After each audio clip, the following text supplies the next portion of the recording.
Hello student, we start 7th standard science chapter number 3 properties of natural resources. Previous chapter में हमने natural resources के बारे में पढ़ा था, एयर के बारे में पढ़ा था। अब हम यहाँ पे बर्नौली थ्योरम्स के बारे में पढ़ेंगे। कुछ लिटिल फन है, देखिए। Place a piece of cardboard on the mouth of glass filled completely with water. Holding the cardboard firmly in place with one hand, invert the glass quickly. Take your hand away from the cardboard. What do you see?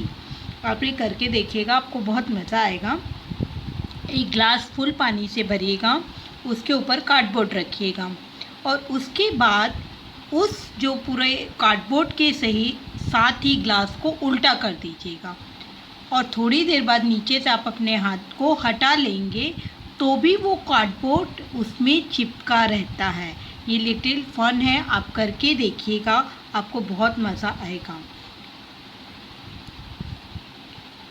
Great scientist थे। इन 1726 the Swedish scientist Daniel Bernoulli put fourth the important principal that the pressure of air decrease when its velocity increase, while the pressure of air pressure increase when its velocity decrease.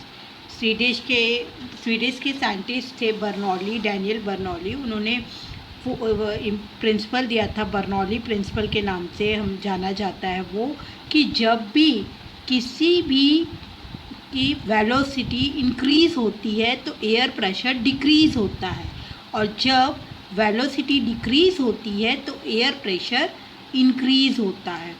If a body is moving through air, the air pressure decrease perpendicular to the direction of the motion and then the air in its surrounding flow rapidly from higher pressure to the lower pressure.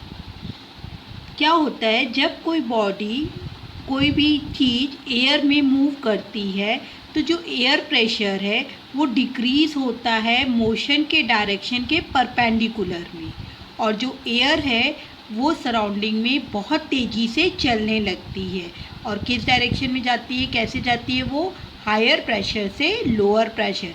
जैसे आपने aeroplane को उड़ते हुए देखा है, वो जो aeroplane उड़ता है वो उसका जो मोशन है वो परपेंडिकुलर रहता है और वो हवा को क्रॉस करते हुए आगे बढ़ता जाता है और इसमें जो हम एयर है वो बहुत फास्टली चलती है हायर प्रेशर से लोअर प्रेशर की ओर। यहाँ एक एक्टिविटी हम कर रहे हैं। हम एक ग्लास लेंगे, पानी से भर देंगे उसको 3/4, एक स्ट्रॉ लेंगे स्टैंडिंग को, उसको खड़ा रखेंगे और एक स्ट्रॉ को हम परपेंडिकुलर लेंगे। परपेंडिकुलर दैट मीन्स आपको पता है कि कोई भी चीज़ परपेंडिकुलर तब होती है जब दो लाइंस के बीच में 90 डिग्री का एंगल फॉर्म होता है। ये देखिए 90 डिग्री का एंगल फॉर्म हो रहा है, तो ये लाइन और ये लाइन एक दूसरे के परपेंडिकुलर है। ये स्ट्रॉ इस स्ट्रॉ के परपेंडिकुलर है। उसके बाद जब हम इसमें से एयर ब्लो करते हैं, एयर फ्लो करते हैं, इसमें से एयर ब्लोइंग करते हैं, तो यहाँ पे जो एयर के ड्रॉपलेट्स रहते हैं, वाटर के ड्रॉपलेट्स रहते हैं, वो फाउंटेन की तरह उड़ने लगते हैं। और ये क्यों होता है इसके बारे में हम पढ़ेंगे। क्या होता है, जैसे ही हम इस पर एयर देते हैं, हवा को ब्लो करते हैं, तो जो स्ट्रॉ के मीडियम से हम जब एयर को फ्लो करते हैं तो जो एयर का एटमॉस्फेरिक प्रेशर यहाँ पे आने लगता है less.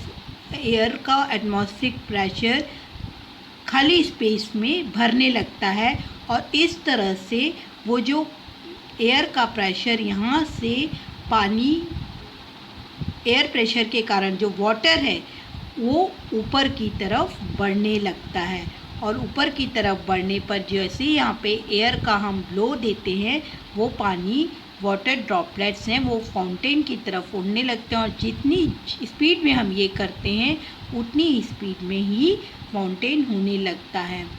On blowing through the straw the air at its open end is pushed away and hence the pressure of the air at the opening goes down.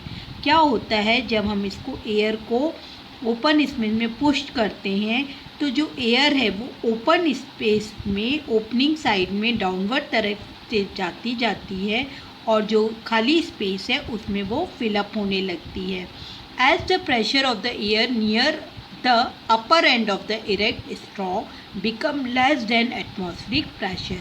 और उस केस में क्या होता है, जो प्रेशर है वो नीचे की तरफ जाती है, जो इरेक्ट स्ट्रॉ है, खाली स्ट्रॉ है, उसका एटमॉस्फेरिक लेस देन रहता है और इसका एटमॉस्फेरिक प्रेशर हायर होने के कारण वो हायर से लोअर प्रेशर की तरफ बढ़ने लगता है, जिससे कि ये जो वाटर है ऊपर की तरफ बढ़ने लगता है। Where the pressure is a higher to where it is a lower, that is it in upward direction and water comes out in the form of mountain। जब पता है हमको कि प्रेशर एटमॉस्फेरिक प्रेशर हायर से lower की तरफ जाता है तो स्ट्रॉ का जो लोअर प्रेशर के कारण ये जो पानी है ऊपर की तरफ चढ़ने लगता है और जैसे ही इसको एयर करते हैं, हम एयर फ्लो देते हैं, वो फाउंटेन की तरफ उड़ने लगता है। The more forcefully you blow the higher will be the fountain. और जितना आप ज़्यादा ज़ोर से फोर्सफुली करोगे उतना हायर माउंटेन होता है। यही स्ट्रॉ का जो फाउंटेन वर्क है वो बर्नौली थ्योरम कहलाता है। Okay, use your brain power. What is the effect of increase temperature on the pressure of air. क्या इफ़ेक्ट होता है एयर प्रेशर पे जब टेम्परेचर इंक्रीज़ होता है। तो जब टेम्परेचर इंक्रीज़ होता है तो जो एयर का प्रेशर है वो भी इंक्रीज़ होता है। जैसे ही एयर गर्म होती है तो जो एयर के मॉलिक्यूल्स हैं वो बहुत एक्टिव हो जाते हैं और जितने उनको खाली स्पेस मिलती है उतनी ही स्पेस में वो सेम नंबर के मॉलिक्यूल्स फैलने लगते हैं, जिससे एयर का प्रेशर इंक्रीज़ होने लगता है। When there exists a difference in the air pressure at two different places, जो एयर प्रेशर है वो डिफरेंट रहता है दो अलग अलग जगह का। जैसे आप खुली स्पेस में जाओगे तो वहाँ का प्रेशर आपको अलग रहेगा और अगर आपकी जैसे बिल्डिंग वगैरह के बीच में रहोगे तो एयर का प्रेशर आपको अलग महसूस होता है। The air start flowing from the place of higher pressure to the lower pressure.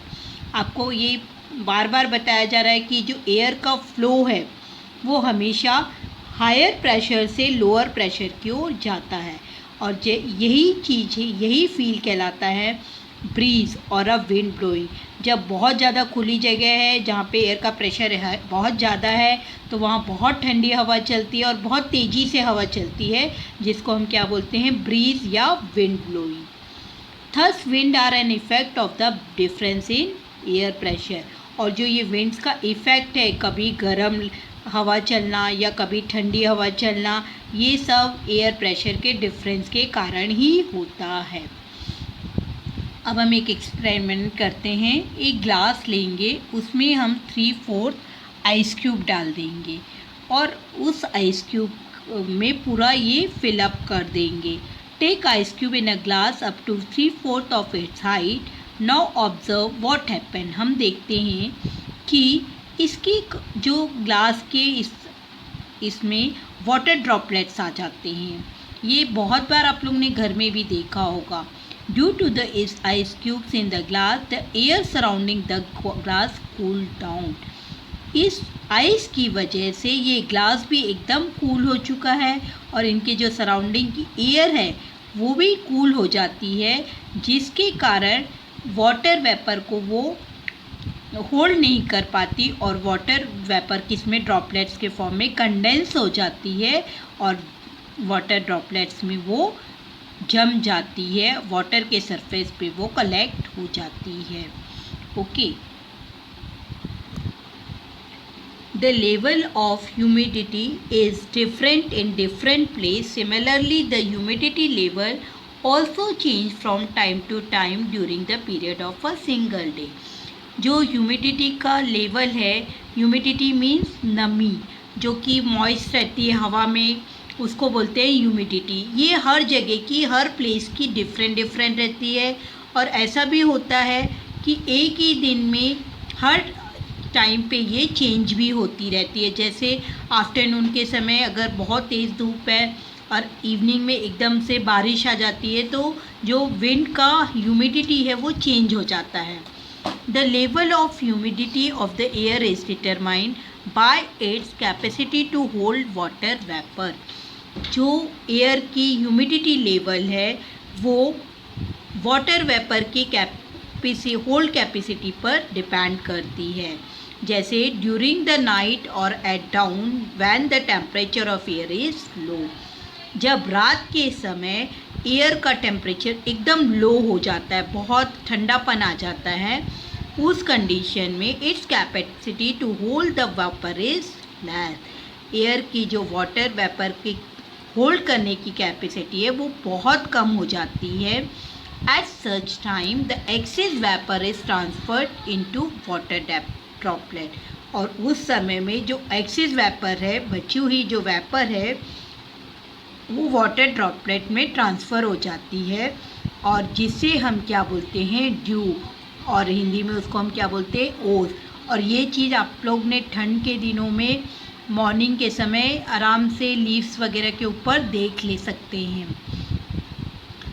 In the afternoon when the temperature of air is high. जब आफ्टरनून के समय एयर का टेम्परेचर बहुत हाई रहता है, the capacity of the air is hold the moisture also increase. उस समय air की जो कैपेसिटी रहती है मॉइस्चर होल्ड करने की वो बढ़ जाती है, वो ज़्यादा होल्डिंग कर लेता है moisture, than compare to its full capacity to hold water. The proportion of moisture in the air is less. जिसके कारण जो एयर का मॉइस्चर का प्रपोर्शन है वो कम हो जाता है और हमें जो एयर है वो एकदम ड्राई लगती है। The proportion of water vapour in the air is high during the monsoon. और मानसून के समय भी प्रपोर्शन है जो वाटर वेपर का वो चेंज हो जाता है, क्योंकि ऑलरेडी एयर में भी पानी है और वाटर वेपर में भी, तो जो एयर की होल्ड कैपेसिटी है वो ना के बराबर रहती है, जिसके कारण बारिश के दिनों में हमें बहुत ठंड, हवा जो है उसमें मॉइस्ट लगता है और ठंडी लगती है। कोस्टल एरिया में ये चीज़ हमेशा इस समय में हवा ठंडी रहती है। As a result we feel the dampness और ह्यूमिडिटी। और हमें कैसा फील होता है, डैम्पनेस और humidity. In summer wet cloth dry quickly but in the rains they do not. Why is this so? Summer के सीज़न में जो एयर रहती है वो वार्म एयर रहती है और वार्म एयर की जो होल्डिंग कैपेसिटी है, वाटर को होल्ड करने की कैपेसिटी है वो बढ़ जाती है, जिससे वेट क्लॉथ जल्दी ड्राई हो जाते हैं।